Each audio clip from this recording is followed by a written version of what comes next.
все вирішиться стосовно Трампа, ну принаймні в частині праймеріз республіканської партії, очевидно, саме 5 березня американці готуються, саме якраз виборці республіканців готуються голосувати. І от серед цих 15 штатів виділяється, я бачу, Каліфорнія, яка може делегувати 169 делегатів на виборах, тобто це суттєве число. І Каліфорнія завжди відзначалася більш ліберальними поглядами такими.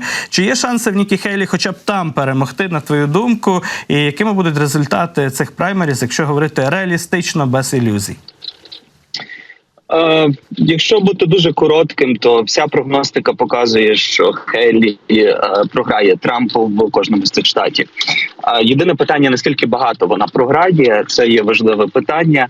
І, чесно кажучи, єдина така найбільша складова, яка могла трішки загальмувати весь процес, це був якраз суд, так, який все-таки визнав про те, що Трамп може балотуватися, нічого йому не може зашкодити в тому питанні.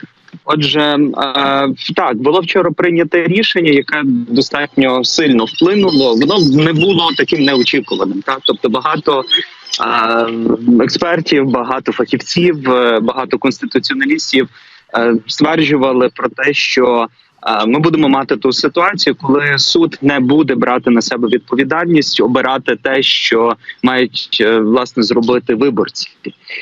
Єдина тут ситуація виглядає те, що все-таки виглядає так, що ця 14-та поправка доволі широко трактується і таким чином суд визначив про те, що Верховний суд власне визначив про те, що ця поправка не буде стосуватися випадку Дональда Трампа, і враховуючи те, що небагато було в американській історії таких осіб, яким інкримінували, що вони підбурювали до повалення режиму, то це, звичайно, є великий такий прецедент.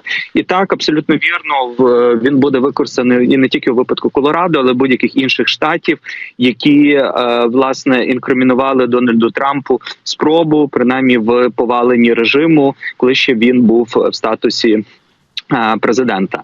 І безпосередньо це дає просто карт-бланш його адвокатам, так, які точно розблокують всі подібні рішення, і Трамп з'явиться, вірніше, його не відключали з списку кандидатів на праймеріс, але тепер точно ніхто йому не може заборонити. А це означає, що по суті він буде мати такий золотий квиток, тому що всі опитування так знову ж таки показують, що він буде перемагати в боротьбі за номінацією республіканців.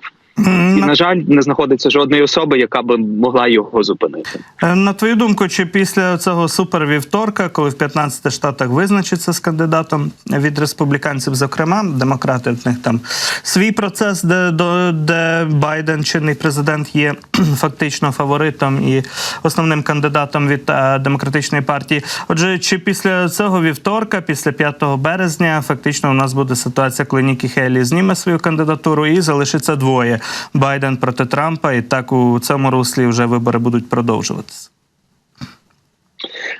Цілком ймовірно, хоча Нікі Хейлі обіцяла, що вона буде боротися до кінця. Перед тим вона говорила, що кінець буде вже влітку. Ще до того вона говорила принаймні те, що до супервівторка вона дочекається. Але якщо результати будуть з дуже великим відривом, а скоріш за все вони обіцяють таким бути, там в деяких штатах, навіть не більш ліберальних, навіть згадували про Каліфорнію, Каліфорнія традиційно за демократів буде голосувати на вже повних виборах. Так, але навіть там розриви є достатньо значні. Там розриви є більше ніж на третину, а в деяких штатах понад 80% прогнозується.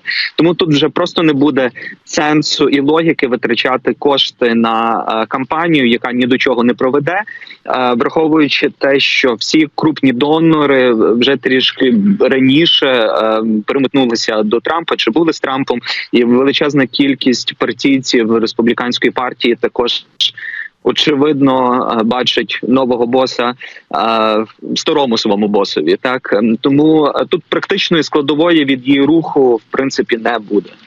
Дмитре, наскільки ці дні от голосування вівторкове посилить позиції Трампа в республіканській партії, і чи залежить від цього процесу, від посилення Трампа як кандидата, вже визначення його як єдиного кандидата від республіканців, процес голосування у Конгресі в Палаті представників за оборонну підтримку України?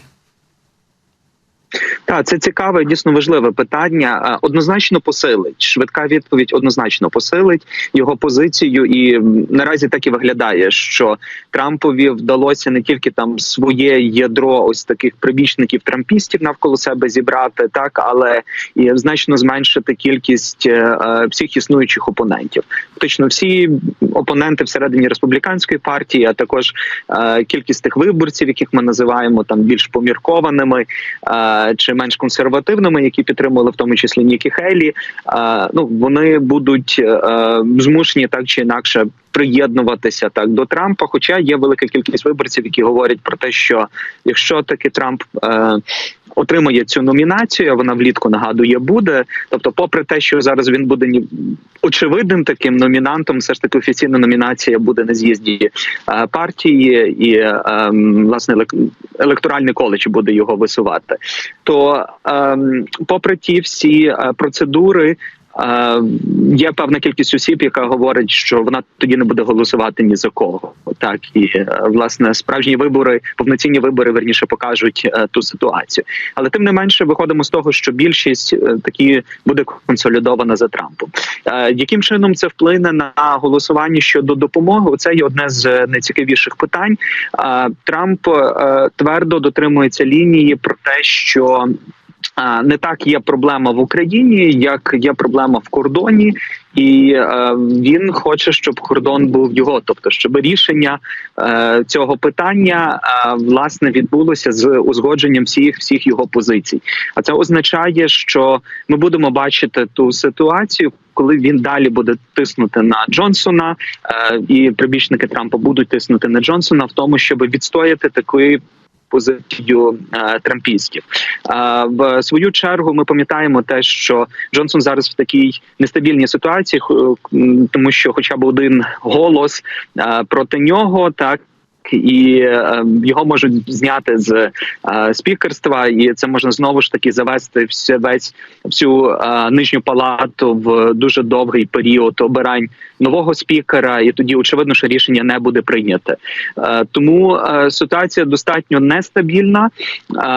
Є демократи обіцяють про те, що як тільки винесеться питання по допомозі Україні, і також деякі республіканці, вони його одразу приймуть, і ніби така кількість переважна є. Однак, як спрацює повністю цей механізм, нікому достеменно зараз неможливо це сказати. Тут можна лише очікувати на велике чудо. З іншого боку, також говорити про систему нашого лобі, яка б уможливила і дозволила прийняти рішення на користь України. Дмитре, дякую тобі дуже за такі детальні коментарі стосовно американського виборчого процесу. І далі з великим інтересом і увагою будемо стежити за перебігом подій. Дякую, що знайшов можливість поспілкуватися. Дмитро Шеренговський з нами був на зв'язку.